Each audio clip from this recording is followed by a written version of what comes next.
नायदो बेलकनि गोजौआव भिउसफ्रा माबायदि नुयो बोथोरा दिनै जोबोद मोजां जोबोद क्लियार मोनायाव बाहाय बियार लोंनो मोजां जाथारगोन बाहाय जिरायनानै नायदो खुलुमबाय रायजो राजा नोंथांमोन आङो केन्ट सिटिनिफ्राय ओंखारबाय आं दा मोनानि बास लानानै आङो दालार होननाय जायगायाव थांगोन नै जोंना बिथाङा आंखौ बास स्टेशनसिम दोननो फैबावबाय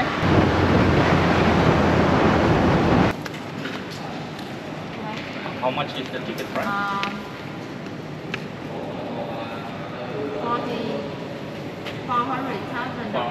400,000. 11B is the seat, right? Yeah. Oh, thank you so much. आङो बास स्टेशनाव सफैबाय नोंथांमोननो देखायनोसै नै बास स्टेशना माबायदि एयार कन्डिशन पुरा ओरैबायदि साफा बिराद सिस्टेमेटिक आरो ओरै दावखोनानैबो काउन्टार्स दङ माने बिराद मोजां जिरायनो हायो स्लिम उन्दुलायनो हायो नायदो नै काउन्टार्स ओरैबो काउन्टार बेनिफ्राय चेयार्स दङ वेटिं आरो गोजौआव नै केफेटेरियाबो दङ बिराद साफा आङो टिकेटखौ लाखांबाय नै काउन्टारा बिनिफ्रायनोमोन दालादाव थांनाया भियेटनामिस कारेन्सियाव 4 lakhs दं इन्डियान कारेन्सियावबा 1300 something approximately माने less than 1400 दा नै टिकेटआ बेनो सीट नाम्बारबो मोनबाय बास नाम्बारखौबो लिरनानै हरबाय आं 5 lakhs नट हरदोंमोन नै 1 lakhs नट्स मोनफिनबाय आंना बासआ नै बेनो माबायदि स्टेन्डार्ड नायदो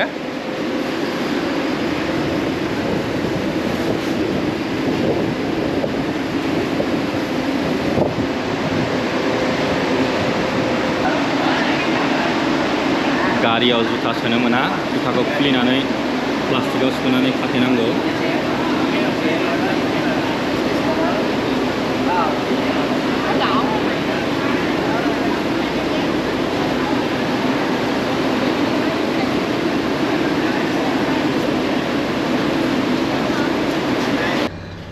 बासनि सिङाव जिरायफैबाय सीटखौ दिनैबो गोजौआवसो मोनदों जुदि गाहायाव एमटि सीटबा आङो गाहायाव थांनांसिगोन दाख्लैनि बायदि एसे प्रब्लेम जायो गोजौआव ग्रेभिटेशन पुलनि थाखाय नङाबा मावनाया रासिन जायो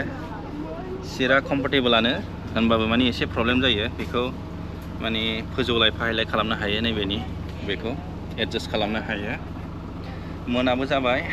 नोंथांमोननो जेबो देखायलांनो हानाय नंला बासआ नै लाखिबाय ओंखाम जानो थाखाय नोंथांमोननो देखायनोसै नै ओंखाम जाग्राया माबायदि ओरैबायदि गिदिरखा नायदो नै वाव ओरैबायदि गिदिर ब्लां टेबोल कि टेबोल आरो ओरैजायबो नै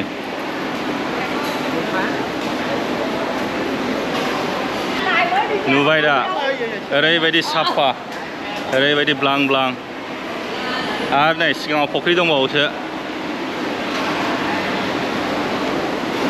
नोंथांमोननो देखायनोसै नै नाफ्रा नै बे बेसेबांबा गिदिर एबा बेसेबां बोसोरनि जाखोलै बे नाया बेसेबा गोलाव फुख्रि बानायखादों नै मा जाहै जाखोलै बिसोरनोबा बिराद गिदिर जेवथार नै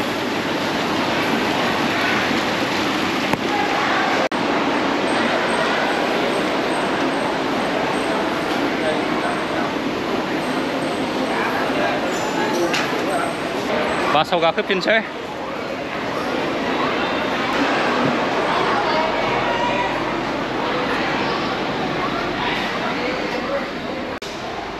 सफैबाय दालादाव बा बिराद उन्दुदों मालायफ्रा ओंखारजोब्बायमोन ड्राइभारासो फैनानै गोजा नांलायदों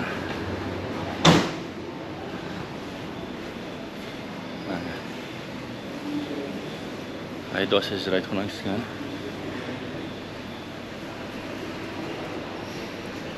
हटेल बुकिं खालामनांसिगोन बायनो दसे टाइम पास खालामथ'नोसै बिराद फुङावनो सफैबाय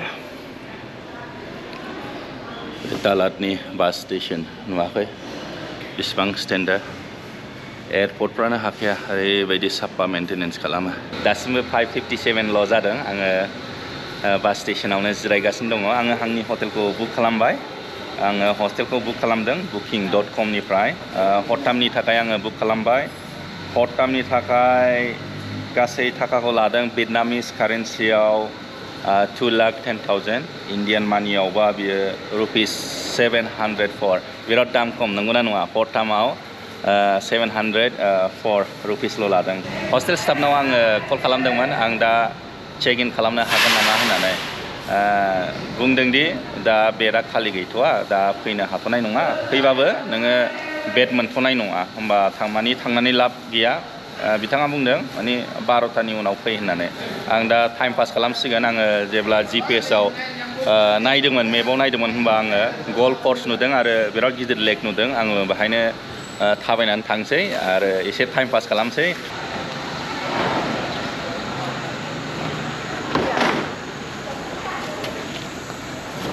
नोंथांमोनहा नुबाय बेसेबां स्टेन्डार्ड बास स्टेशनाबो स्टेन्डार्ड बासफ्राबो स्टेन्डार्ड जोब बेफोर गासिबो सोरखारि बास जोबसो गंसे फैबावबाय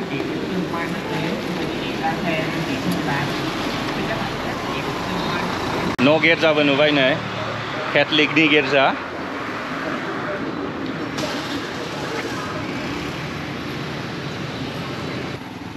बिराद साफा टेम्पारेचाराबो एसे गुसुसिन दस्रा जायगानिफ्राय बाहाय न'फ्रा जि मोजां मोजांखा बाहाय फार्मिं खालामजोबदों नै गासिबो ग्रिन हाउस जोब बिराद समायना समायना न' दङ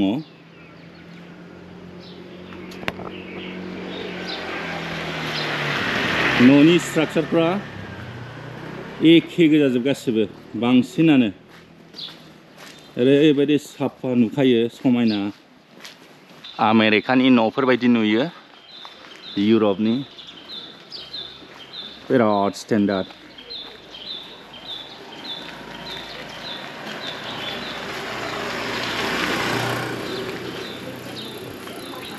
माने आं दासो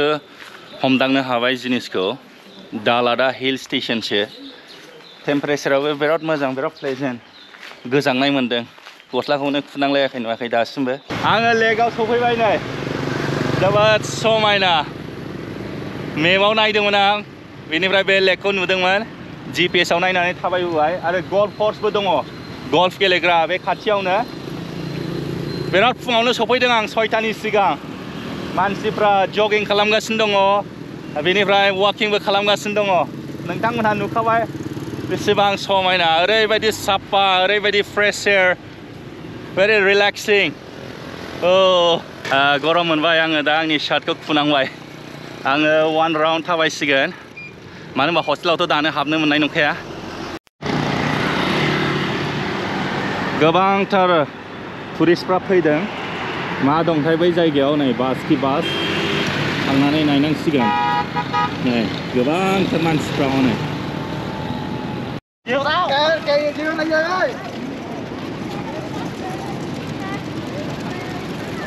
जोबोद मोजां बानायदों सिङावबा मा दंलै हाबबासो मिन्थिगोन दा बन्द' थनदां नोंथांमोनहा इन्जय खालामदो नुवाखै नै बेयो भियेटनाम हादोरनि फ्लेग ओरैबायदि बिराद मोजां बानायखादों स्टेरकेस बेनिफ्राय बे लेक भिउखौ बिराद मोजां नुयो बेनिफ्राय नोंथांमोननो देखायनोसै आं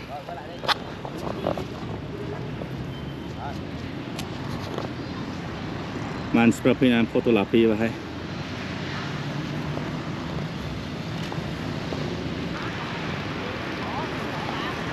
ब्लां ब्लां नुहुरखायो बेनिफ्राय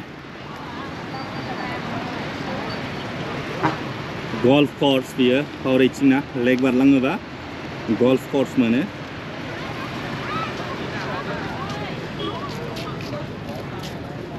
टुरिस्टफ्रा फैनानै बाहाय नायफैयो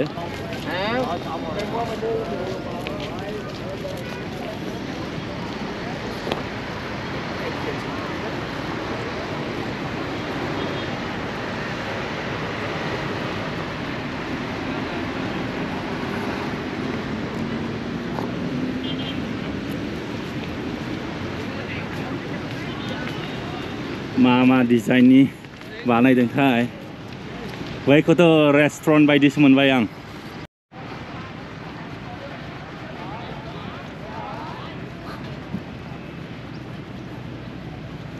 मा डिजाइन होनांगौ जाखो बेखौबा एम्फौ लाथा बायदि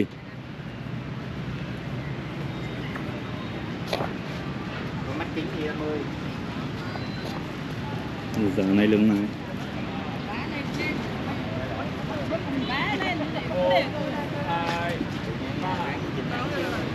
सिङाव रेस्टुरेन्टसो दङ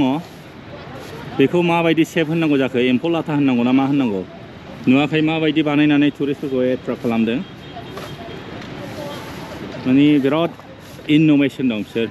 बिदिनो गोदान इन'भेटिभ खालामनानै टुरिस्टफोरखौ एट्राक्ट खालामो ओरैबायदि समायनाखा थांनो बालायलायबाय बे जायगानिफ्राय बिराद फाइन ट्रिस दं बाहायबो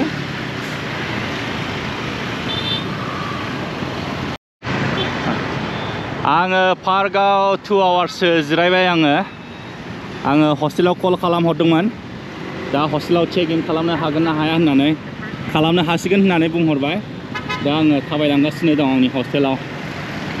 ओरैबायदि साफा ओरैबायदि समायना नोंथांमोना नुखाबाय ओरैबायदि मोजां मेनटेन खालामखादों नै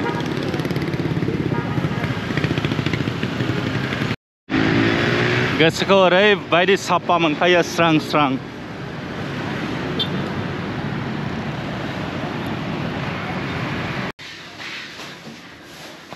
आङो हस्टेलाव सफैबाय आंना हस्टेला बेनो आंनि रुमखौ नायदो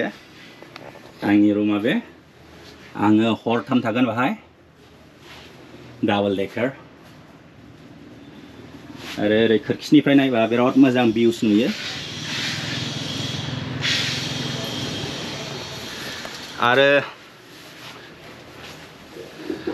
आरो गोजौआव बेलकनियाव थांबा आरो बेनिफ्राय साबसिन भिउस नुबावो आं नोंथांमोननो थांनानै देखायनोसै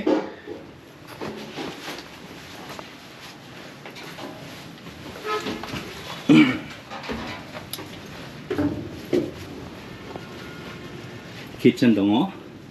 संनानै जानो हायो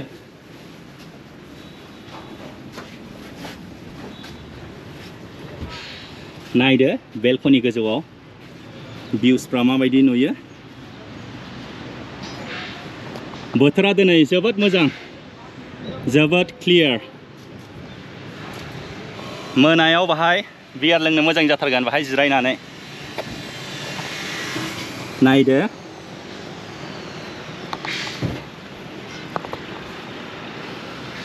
नोंथांमोनहा आंनि ट्राभेलिंखौ नुबाय कान्टनिफ्राय दालारसिम मारैहाय आं ट्राभेल खालामा बेनिफ्राय दालारनि सिटिखौबो नुबाय माबायदि समायना रमायना बियो एसे गोजौ हिल्सआव हाजोआव बे दालारा हाजोआव टेम्पारेचारा दस्रा भियेटनामनिफ्राय बाहाय साबसिन एसे माने थान्दासिन दस्रायावथ' बिराद गरम जायो बाहाय बांद्राय गरम जाया बेनि थाखायनो मानसिफ्रा बाहाय सेटेल जानो प्रिफार खालामो आरो आङो रुमखौ हरथामनि थाखाय 704 रुपिसाव मोनदों हरसेयाव 234 रुपिस बिदिल' जायो बेबायदि खमावनो नुवाखै माबायदि रुम मोनखो जोबोद मोजां रुम मोनबाय आसा खालामो नोंथांमोनहा भिडिअखौ इन्जय खालामबाय लास्ट टाइम भिडिअआ मोजां जायाखैमोन आंहा केमेरायाव एसे सेटिं प्रब्लेम जादोंमोन दा नोंथांमोनखौ रिक्वेस्ट खालामो अन्नानै भिडिअखौ हाजासे शेयार खालाम बेनिफ्राय लाइकबो खालामना हो आरो कमेन्ट्सबो लिर जाहाथे भिडिअआ मोजाङैनो मोजां एलगरिदमाव दावखोनाय बायदि आरो आंखौ आंनि इन्स्टाग्रामखौ फल' खालामनो दाबाव आङो इन्स्टाग्रामाव आंनि लेटेस्ट मुभमेन्ट्सफोरखौ आङो स्ट'रिज होयो नोंथांमोनहा आंखौ मिन्थिगोन आं बबे जायगायाव थांखो मा खालामखो आरो बबे जायगायाव सहैखो बेफोर गासिबो डिटेल्सखौ मिन्थिनो हागोन बेनिखायनो इन्स्टाग्रामावबो फल' खालाम बेनिफ्राय इउटुब चेनेलखौथ' साबस्क्राइब खालामखायानो बुजिबायना आङो भिडिअखौ बांद्राय गोलाव खालामला मेंबायबो आं दिनै रेस्ट लानोसै दसे उन्दुनोसै आङो गाबोननिफ्राय ट्राभेल खालामनाय स्टार्ट खालामफिनसै दे होमबालाय फैगौ गोदान भिडिअआव लोगो मोनफिनसिगोन पिस गोजोनथोंसै